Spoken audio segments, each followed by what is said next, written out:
Who is the lover? Allah. Who is Ar-Rahman? Allah. Who is Al-Mannan? La ilaha illallah Muhammadur Rasulullah. أعوذ بالله من الشيطان الرجيم بسم الله الرحمن الرحيم والصلاة والسلام على أشرف المرسلين سيدنا محمد صلى الله عليه وسلم وعلى آله وصحبه وسلم الحمد لله الذي لم يتعز ولدا ولم يكن له شريك في الملك ولم يكن له ولي من الذل وكبر تكبيره أشهد أن لا إله إلا الله وحده لا شريك له وأشهد أن محمدا عبده ورسوله اللهم صل على سيدنا محمد وعلى آله وأصحابه وسلم تسليما آمين.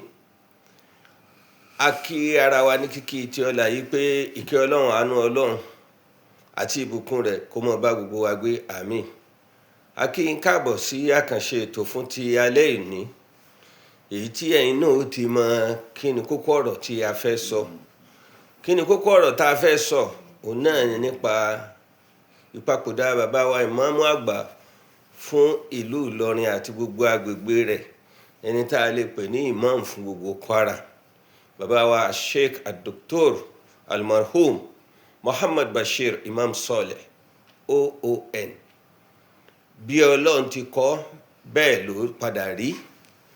Inú tọ́lọ́run sì fi ń jọ́ Ọlọ́run tó fi jù wá lọ náà ni pé mo ti ní kẹ́ ẹ wáyé. Ntọ́ bá ti mú yín wáyé, ikú di dandan.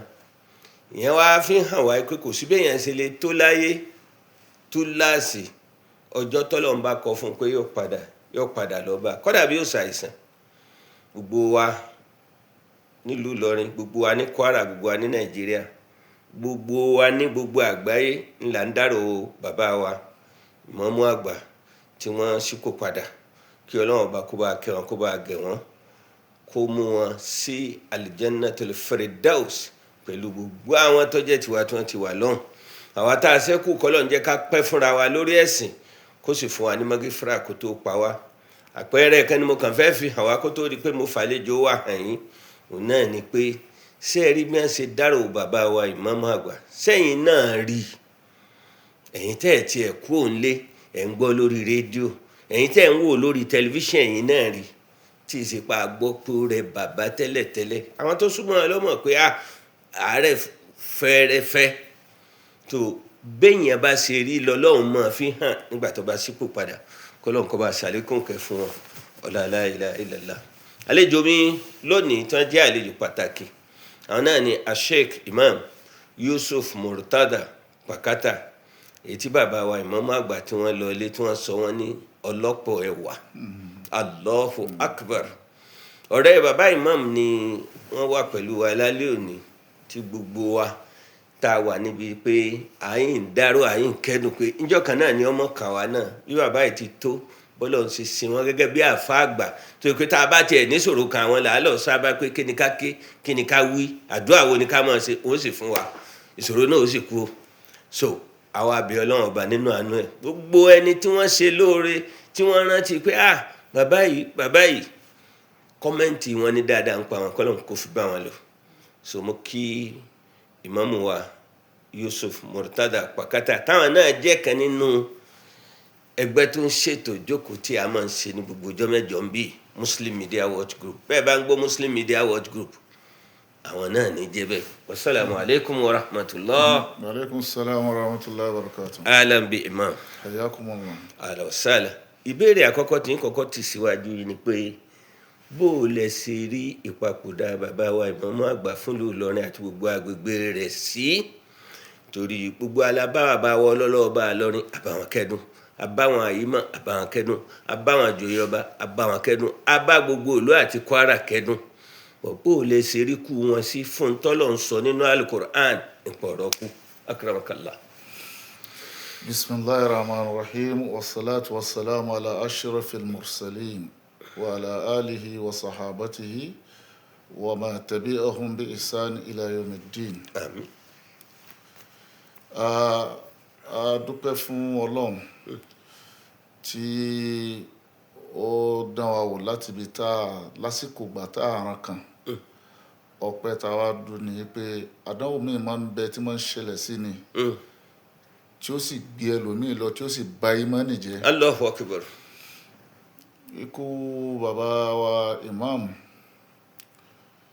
ikú kan ní tó yẹ pé kò fẹ́ sí àpèjúwe fún tayọ pé gbogbo ìlú kan ní igi kan tí àwọn èèyàn máa wá ń dúró sí tó jẹ́ igi bògì. Allahu Akbar. Abẹ́ igi yẹn náà sì ni gbogbo ohun tí wọ́n jẹ èso oríṣiríṣi tí wọ́n bá ti náwó báyìí wọ́n ka èso yẹn jẹ. tó bá wù wọ́n bẹ̀. tó bá wù wọ́n bẹ̀. tí wọ́n bá ti wá jẹ tán omi kan wá wà níwájú odò kan wà níwájú wọn kàn lọ bẹ̀ wọ́n lọ mú mi ni wọ́n tún wá padà sí bògì. láàrin ìgbà tí wọ́n jẹ igi èso tán tán fẹ́ máa lọ bí omi wọ́n kàn ṣàdédé rí i pé omi yẹn ti gbẹ. Subhanallah. lógìgì nígbà tí wọ́n débi igi ti dàwó. Subhanallah.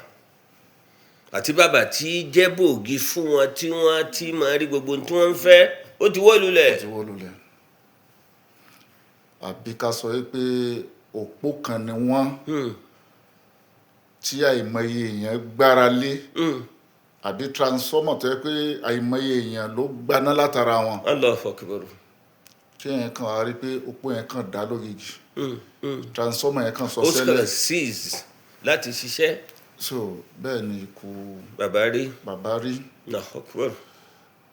èyí tí ò wá jẹ́ kí ó bà ìmánì wa jẹ́ púpọ̀ gbogbo ohun tí ń ṣẹlẹ̀ àwọn ànábì ọlọ́run tó lọ́ọ́ mú wa wọ́n ń fi ọlọ́run mú wọn wá láti máa fi pa ìbànújẹ́ rẹ́ tàbá ti rántí tó ṣẹlẹ̀ nísìn tàbá ti wá rántí kan náà ànábì ọlọ́run tí ó ṣẹlẹ̀ sí kí ló wá ṣe báyìí náà gbà ẹ rí i pé lásìkò gbà tí Islam ṣe bẹ̀rẹ̀ ànábì ń bá wọn lọ sógun. Sallallahu alayhi wa sallam. nígbà tó dé Madina wọn á lọ ogun kan lójijì kèfèrí kan la nǹkan mọ́ ànábì lórí. bẹ́ẹ̀ni. débi síwájú eyín ọ̀kan rẹ̀ fi yọ ànábì bá wó lulẹ̀.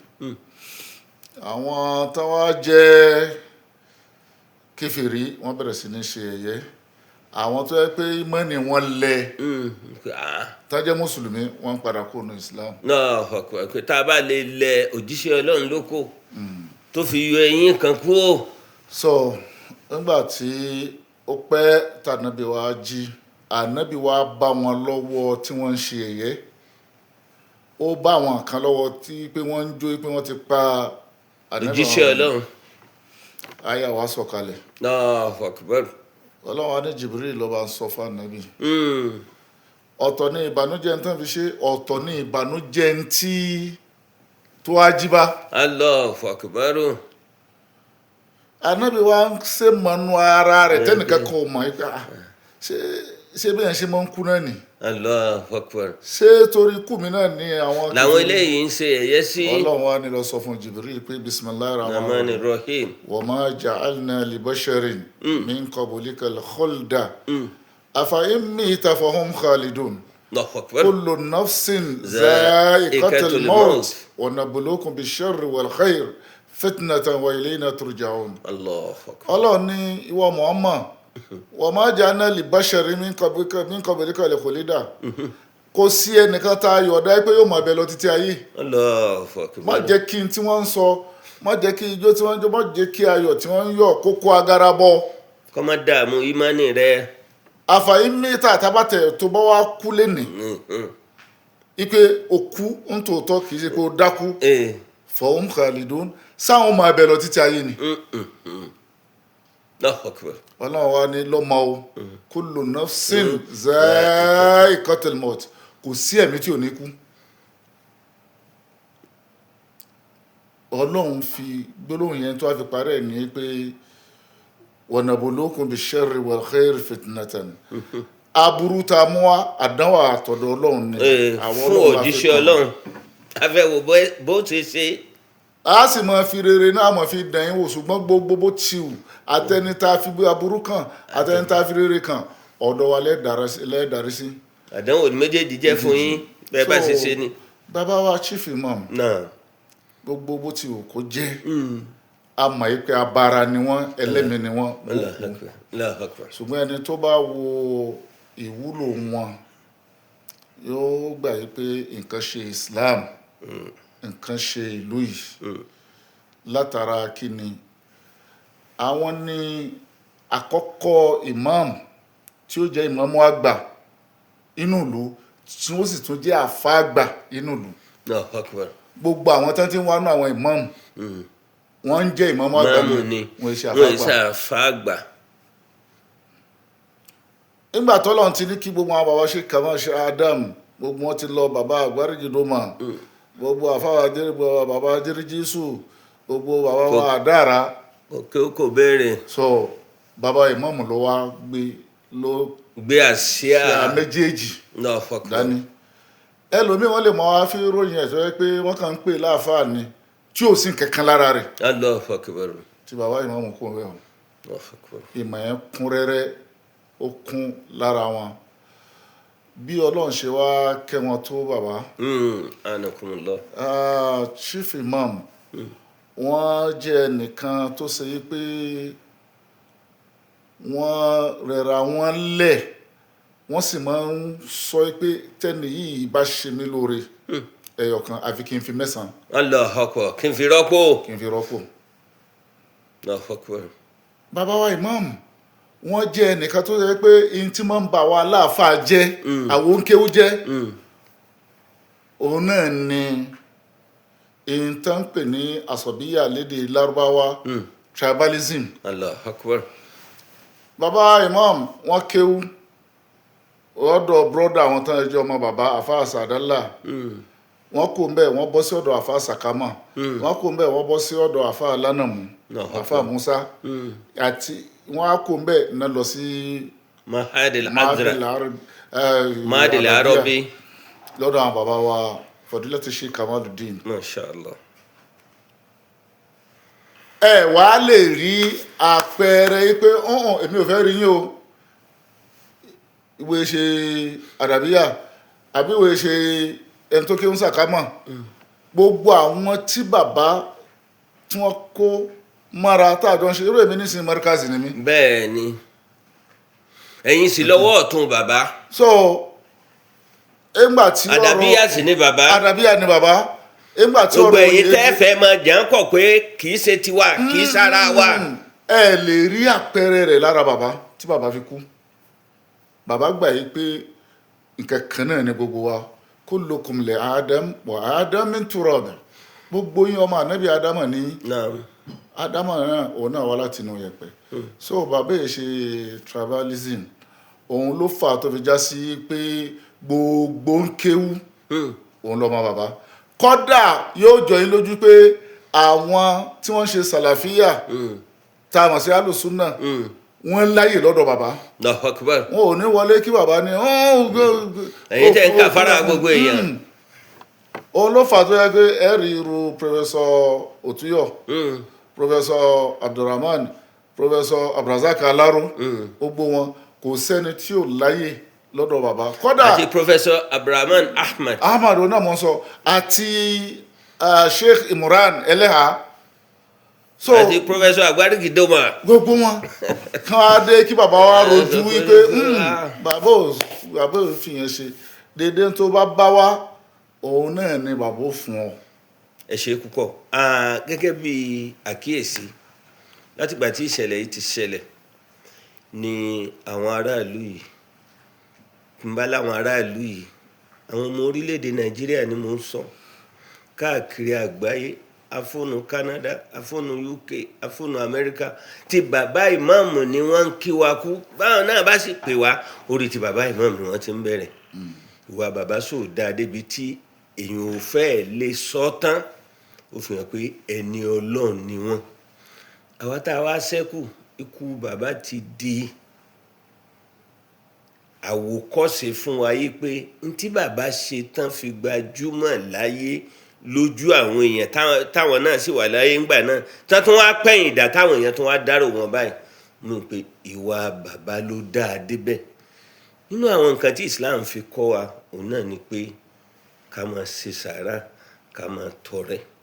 Èyí tó bá kù nínú tẹ́ ẹ tó rántí tí bàbá ìmáàmù máa ṣe ẹ jẹ́ ká gbọ́. ṣe rí téèyàn bá ń bẹ láyé nǹkan méjì ó gbọ́dọ̀ wá káàrin wọn àti nǹkan méjì yẹn kó dá dáadáa. Allahu Akbar. àkọ́kọ́ èèyàn gbọ́dọ̀ rí pé àárín wọn àtọlọ́hun kò bàjẹ́ kò bàjẹ́. má ṣe ń tọ́lọ́hun ọ̀fẹ́. ẹ̀ẹ̀kejì ẹni tí ẹjọ́ ń jẹ́ ẹ̀dẹ́ ẹgbẹ́ kan tí ẹjọ́ ń jẹ́ abara kan náà bá a lò ní bá a lò tóun náà fi mọ̀ yí pé èèyàn ni mí. Allahu Akbar. kọ́dà bí èsè mùsùlùmí. bí èsè mùsùlùmí. Allahu wasala. so bàbá sọ àárín yẹn débi pé wọ́n rí i pé àárín àwọn àtọlọ́hun ò bàjẹ́ gbogbo agbára tán wá ní láti fi tẹ́ àwọn èèyàn lọ́rùn lápèjúwe tẹ́ bá wà ní ọ̀dọ̀ bàbá tán bá fi jókòó inú àwọn 20 tán bá wọlé ẹ mọ̀ dájú pé 16 sí 18 wọn á tọrọ nǹkan ni. Allahu Akbar. kò wá sẹ́ni tí bàbá ò ní dùnnú jáde. Masha Allah. inú àwọn tó wọlé táwọn 20 bá wọlé ó ṣeé ṣe kó yẹ pé àwọn nǹkan bíi 10 sí 11 wọ́n wá béèrè employment fún ọmọ wọn ni ojú ẹsẹ̀ ni bàbá òun máa ń tọ̀ kí ni ọmọ rẹ̀ kà kálí olónílọ ibi lóyìnbó ló ti lè wúlò tẹ́rí pé tó ń tọ̀ ń bá wa sọ wá nítọ̀ Temim Banque So Mohammed àwọn ẹni báyìí ń bọ̀ wá bọ̀ bá ń kọ lẹ́tà ló kọ mi sí ọ̀gá bẹ̀. lèmi mo request fún wọn tí wọn ṣe bí bàbá o. wọn ò mọ̀ wọ́n rí. alhamdulilayi. ká máa kà ní méní méjì mẹ́ta mẹ́rin tí bàbá ṣe rú ẹ̀ fún kì í sọ̀rọ̀ 5,000 kò lóǹkà tí bàbá máa ń ṣe. àwọn ìwà retí kó sẹ́ dìgbà tó bá dé kó a sọ pé thank you tó bá ti ṣe wọ́n ti ṣe náà nù. so ṣe rí ẹni bàbá yìí ṣe nǹkan tó já sí pé àárín rẹ̀ àtọlọ́hun bò dàrú àwa àtètè máa ń gbàgbé nǹkan ni. Allahu Akbar. ń bẹ̀rẹ̀ lórí tó ṣẹlẹ̀ nígbà tán kú yìí ń wà á padà sẹ́yìn lórí àwọn nǹkan tí ń ṣẹlẹ̀ tẹ́ fi mọ̀ yìí pé rílẹ̀ ń tẹ́ sọ kì í pé ẹ kàn sọ lórí ahọ́n bẹ́ẹ̀ lórí. wàláhì ntọ́lọ̀ fi hàn ní. àkọ́kọ́ ṣé àsìkò òjò láwa yìí. rárá. SARS retí pé òjò rọ̀ lásìkò sí. rárá. bàbá wa kújọ Monday. alẹ́ Monday yẹn lòjò wá rọ̀. ní January fa. tójò sú tí ó kù ó kàn ń rọ̀ kò fàtẹ́gùn débi pé yóò balẹ̀ jẹ́ ara àpẹẹrẹ tó ṣe kókó pàtàkì tá a fi mọ́ àwọn ẹni rẹ̀ nu. Allahu Akbar. kójò rọ̀ lásìkò tí e ṣe àsìkò òjò. ẹ̀kejì tí mo ní mo fẹ́ dá a padà ẹ máa ka ìgbà tí yẹn ti mú tí ọ̀dá ti ń dá nílùú yìí tá a bá gbàgbé gbogbo ẹ̀ ẹ rántí bí ọdún bíi 3 sí 4 táwọn àgbẹ̀ ti gbìn nǹkan lóko eléyìí kárí gbogbo Nàìjíríà ni o tí òǹkálukú chief imam olùkọ̀ọ̀kan wọ́n ń kó yẹn jáde lọ sí ẹ̀yìn ìlú lọ béèrè kọ́lọ́run rọ̀jò kó rọ òjò kí n kò fowó má fi bàjẹ́. mo rántí dáadáa pé chief imam bí ìdá wọ́n kéde nu rédíò pé gbogbo àwọn wọ́n sì lọ sẹ́yìn ìlú. wọ́n lọ bẹ̀ lọ́hùn. Ọlọ́run sì ń wò nǹkan bíi jọ́ kẹta àbí jọ́ kẹrin sí ti bí ìdá ni bàbá wa bẹ̀rẹ̀ mọ́tàwá lọ mọ́sàjáde wọn pẹ́ náà pé chief imam wàhálà lílé yìí. àròjò. ebi ní ń bọ̀ wá ebi ló wà níwájú yìí. La ilaha illallah. bàbá wa kó wa jáde lọ sí ìdí mọ́ṣẹ́ máa ń lọ inú mọ́ṣáláṣí Jímọ̀ náà ti bẹ̀rẹ̀. Masha Allah. ẹ kàn bọ̀rọ̀ gbogbo jàmọ́ pé ẹ fún alásìkò díẹ̀ ká fi bẹ̀ lọ. òjò tẹ́tí ń retí ni tó lé ní 1 month tí ó rọ̀ bàbá wa bẹ̀ Ọlọ́run níjọ́ náà nígbà tó fi dijọ́ kejì òjò sì bẹ̀rẹ̀ sí ní rọ̀. Allahu akbar. bẹ́ẹ̀ wá ní gbogbo ìgbà tí ìyẹn ọ̀dá bá dá kò sí èyí tí ìmámù tá à ń sọ yìí ìmámù àgbà wa tó lọ yìí tí ó lọ bẹ lọ́hùn wàláhì tọ́lọ́hùn ní dá lóhùn. Allahu akbar. so ẹni àwọn àpẹẹrẹ ní ni ẹ táàfin mọ̀ pé ní ọlọ́run ni wọ́n. ẹni ọlọ́run ni wọ́n. Tọ́, níbi ìwà mọ̀ ń bọ̀ wá a ti sọ pé ọlọ́rẹ ni wọ́n ó ń gbọ́ gbogbo ayé tẹ̀ mí lẹ́yìn náà rajulu mutawadi'u lil gaya ẹnìkan ni tí wọ́n ga ṣùgbọ́n wọn èrìn nírìn yìí pé mo tóbi mo tó báyìí bọ́lọ̀ ń ṣe dá wọn wọ́n ní ìwà rẹ̀lẹ̀ mo fẹ́ fún yín lápèjúwe kan níjọ́ tí mo fẹ́ sin first daughter mi náà wọ́n á sọ fún wọn ó wá kújọ́ kejì tá a bẹ̀rẹ̀ ìyàwó wọ́n á ránṣẹ́ sí mi wá lọ bá wọn wọ́n náà bọ́ ọlọ́pàá ẹ̀wà ṣáà tí mo ní ká kó fún ọ sáà ti kó fún ọmọ níbẹ̀ ni ẹnjọ́ ni wòlímọ̀ mo lọ́la ni wọ́n á ní tọ̀sán wáyé pé á wà bí wòlímọ̀ àti gbogbo àwọn mọ́mù tó kù èwo ló tún fẹ́ kí n wá yàtọ̀ sí èyí táwọn wà á ṣe yìgì àti wòlímọ̀ yìí. ìwọ̀n ń wọlé ṣe ọdún mi kàn lọ síbi tẹ bá lè wá bí àìsùn inú mi ó dùn púpọ̀. Subhanallah. èmi tí wọn ìpínlẹ̀ ìjọ tí mo ti gbẹ́jú ìríbi tí mọ́mù ti lọ bí àìsùn láyé. ní ọ̀rẹ́ rẹ̀ ní ṣe nǹkan. wọ́n ní sẹ́ni tó fẹ́ nu mo ní yẹ sà. máa retí mi bí àìsùn lónìí ọ̀la ni wòlímọ̀ ìyún wá àìsùn ká tó wá wòlímọ̀ lọ́la. àwọn bá bá ìsùn lọ sẹ́ríkì wákà òkè àpòmù ni mo pè. à ń bá ìsùn lọ ìgbà tí ń wọ ọ̀kan báyìí mọ́tò bíi mẹ́ta mẹ́rin tán tó lera wọn wọ́n bá dé ọ̀kankan bíi lèwa ní rẹ́nà pàkátà ìgbà tí mọ̀ ń bá jáde. Masha Allah àwọn adámọ̀rò pẹ́ fi ń ṣe. àwọn náà bá wà ní àìsùn. Allahu akbar. kọ́tọ̀ wa sì ní Ìlọrin kásá ìsùn kí wọ́n ṣe wá kàkà gbọ́ wá sí. mo á rí i pé ẹni yìí èèyàn tán sára rẹ̀. Allahu akbar. àtijọ́ náà nísìnyí wọn ò la àìsùn kan mọ́ o. Allahu akbar. wọn ò sì lo àìsùn míì kan tó lo àìsùn tèmi. Allahu akbar. bàtí láti fi tẹ ẹni tí wọ́n mú tí. gẹ́gẹ́ bí ọ̀rẹ́ ọmọlúwàbí ọmọ akéwìlẹ̀ yóò máa pera yín lọ́dọ̀ wọn ọ̀rẹ́ ni wọ́n sì mú yín. so kìíní yẹn ń sọ mi lójú di bí mo ṣe ń sọ̀rọ̀ yìí. Alhamdulillah. bàbá wa ẹ jẹ́ n fi kan lé fún yín kẹ́ ẹ tó tún sọ̀rọ̀. méjì ní ṣùgbọ́n ẹ jẹ́ ń sọ yọ kan. a lọ nígbà tí wọ́n ń gba àwọ́dù ní Dubai. doctorate ni o. Justice So Mohammed wọ́n mú lọ wọ́n mẹ́mi náà lọ. àwọn lọ so àṣà wa ní Dubai ọmọ wa kan tóun ti wà ń bẹ̀ láti nǹkan bí 28 years wọ́n ń gbé wa káàkiri ká fi mọ gbogbo inú ìgboro mọ́gàrì wa dé bá wa níbì kan mọ́sálásí yẹn tóbi. ẹ ti sọ̀rọ̀ yìí fún mi rí àmọ́ dáa káwọn yẹn náà tún gbọ́. mọ́sálásí yẹn tóbi asàlọ̀ aláṣẹ gbogbo ẹ̀ abádébí sáfù ìmáàmù gan ló sì ká mọ̀ fún rẹ̀ ní ìmáàmù tí ń kírun ní mọ́sálásí yẹn. ní Dubai. ní Dubai owó òsínwó kínní ṣe rí ńgbà tó sì ká mọ̀ tán tó wá ní sáfù ó bá rí ìmáàmù àgbà ó kàn gbé máìkì kalẹ̀ báyìí ó wá sọ́dọ̀ bàbá wa ìmáàmù àgbà gangan fún rẹ̀ pé ya Sheikh taqaddam ẹ lead wa ní prayer. salli bina. Allahu akbar. ìmáàmù ní rárá o òun náà ní kó máa kí. Sheikh lọ́dọ̀báwá ní fa. salli bina kírun fún wa. Masha Allah. ìmáàmù ní rárá ní Allahu amarani bi an aqula lak an tusalli bina ọlọ́run ló pa mí láṣẹ kí n pè yín bẹ́ẹ̀ ni kẹ́ lead prayer yìí. èmi àti Justice So Mohammed ìbá fẹ́ ẹ wá ń wòra yín pé. bàbá ẹ bọ́ wájú nígbà tó ẹ béèrè rẹ̀ òun náà lọ bí ìmọ̀ọ́mù ṣe bọ́ wájú kírun nù ṣe rí inú ẹ̀bùn tí gbogbo àná mọ̀ tọ́lọ́run ṣe fún nípa ohun wọn. bẹ́ẹ̀ ni. wọn ò mú súrà tó gùn súrà kúkúrú náà lò láàrin àyà àkọ́kọ́ rákà àkọ́kọ́ rákà ẹ̀kejì ṣe rí nígbà tán sálámà ẹ rò bí pé màláíkà Jibril ló wá kírun fún wọn. Allahu akbar because wọn ò gbọ́dọ̀ sáùtù yẹn rí. wọn ò gbọ́ rí.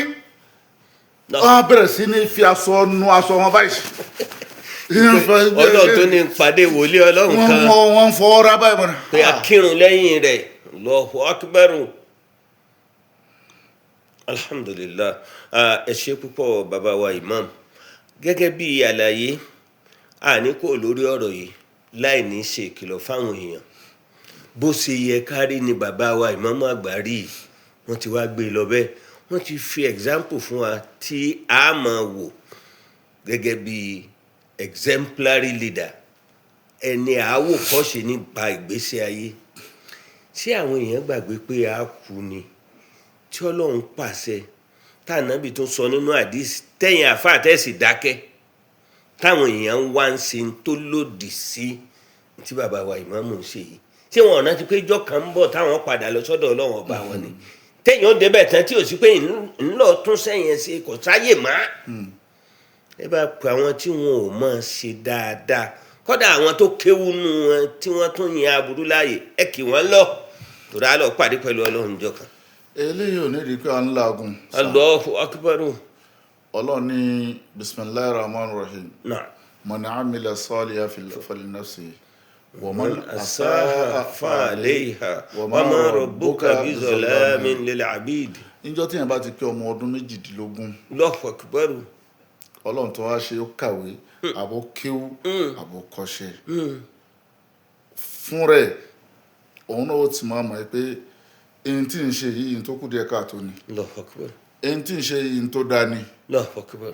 Ó gbà wá tí a bá gbọ́ wa, tó bá wù yín ẹ wo tí ìmáàmù kọ́ ṣe, tó bá wù yín ẹ mọ́ wo kọ́ ṣe. Ẹ máa ṣe bó ṣe wù yín, gbogbo owó tí ọba tó dá yóò béèrè. gbogbo owó tí ìmáàmù bá gbà ń ta kẹrù ká owó náà pa yìí, tó bá ti lè wọlé yàtọ̀ fún àwọn tí wọ́n àwọn tí ó wà á gbà ń bọ̀. àwọn ilé kí wọ́n ṣe bọ́dìn, kò sí ẹnìkan tí ń sanwó. Allahu akbar. Wọn ò sanwó kéwú, wọn ò sanwó lé kéwú, wọn ò sì sanwó oúnjẹ. Allahu akbar. ìmáàmù ń bọ́ wọn lọ́fẹ̀ẹ́ ni. Gbogbo wọ́n àwọn máa wá kẹ́kọ̀ọ́ ní lọ́dọ̀ wọn. gbogbo àwọn ọmọ tọ́jọ́ ń gbé nínú ilé kò sẹ́ni tí ń sanwó. Allahu akbar. àwọn tí wọ́n fi mọ́tò gbé lọ, ẹ̀wù mọ́tò free ńláńlá, tuition, free boarding, mọ́tò free ńláńlá, transportation. bọ́ọ̀sì kan wọ́n fi kó àwọn ọmọ lọ. Kò sí ẹni tó lè sọ pé òun sanwó epo rí, La ilaha. kò sẹ́ni tó lè sọ pé wọ́n gbowó transport lọ́wọ́ òun rí. Allahu akbar. Kí wàá ṣe gbèjìlá nìkan náà ní kìíní sí ilé ẹ̀kọ́ sí. ọ wà ní Òdèrí, bẹ́ẹ̀ ni. wọ́n tún Ní Kogi State. wọ́n sẹ̀ tún dá kankalẹ̀ ní Òkò. Naam. Oko nílẹ̀ gómìnà bí lẹ́gbẹ̀ẹ́ Òmù Àrán. Bí nínú tọ́rọ́kọ́ ọ̀tá ní kẹ́nìkan dúró lórí pé wọ́n fẹ́ máa bí ó ṣe tán náà ló tán yìí. Man amila salihan falinafsi wa man asaa fa'alayha wa ma rabbuka bizalamin lil abid. Ọlọ́run ọba akẹ́ bàbá wa imam ní tí ò ní ju àbọ̀ ṣẹ́jú lọ, ẹ ṣàdúrà fún bàbá wa imam àti gbogbo àwa tá a ṣẹ́kù nínú ọkọ̀ kan náà lájọ wà pẹ̀lú wọn. Wọ́n débi wọ́n lọ, wọ́n sọ àwa náà sọ níjọ́ kan. Ọlọ́run bí ẹnu ń ta mọ̀ wọ́n, òun la fi ń ròyìn wọn yìí. Alhamdulillah. yóò rí bẹ́ẹ̀ wájú wọ́ Ọlọ́run. Àmín. Inú kẹni ojú ọlọ́dún kan lọ bọ́ sí bàbá wa ìmáàmù àgbà Muhammad Bashir Sọ́ọ̀lì ad-Doctor OON. Masha Allah. Inú ìyọ́nú rẹ ló fi hàn kó síbẹ̀. Àmín. Gbogbo kùdìẹ̀kùdìẹ̀ tó kù pẹ̀lú wọn ọlọ́mọsá sàmójúkú rẹ̀ fún wọn. Àmín ya Allah. ọlànà rẹ̀ àtòdì rẹ̀. Àmín ya Allah. wọ́n rí ayé ṣe. Allahu Akbar. gbogbo àwọn táwọn á dà kalẹ̀ ní àwọn ọmọ náwọn aya lẹ́bí lára lọ́rẹ̀ẹ́ Ọlọ́run má fi lílọ wọn dààmú ẹnìkankan lọ́rùn. Àmín ya má fi Allah. lílọ wọn dààmú lọ́rin. Àmín. má fi lílọ wọn dààmú ọlọ́lá ọba ìlú lọ́rin. Àmín. Ọlọ́run má fi dààmú Kwara, má fi dààmú Nàìjíríà. ní àpapọ̀. Àmín. ọlá amínà. Àmín. amínà. Àmín. Àmín ya Allah. Níbi ni a mú ètò tèmi wá sí òpin. Àlejò tí a ní àwọn náà ni bàbá wa Sheikh Yusuf, Sheikh Al-Imam Yusuf Murtada Pakata ọlọ́pọ̀ ẹ̀wà. Ọlọ́run jẹ́ kárí yín pẹ́ o, kó bá ṣàlékún istijaba fún yín àtàwa náà. Subhana rabbika rabbil izzati amma yasifun wa salamun ala al-mursalin walhamdulillahi rabbil alamin. Amin.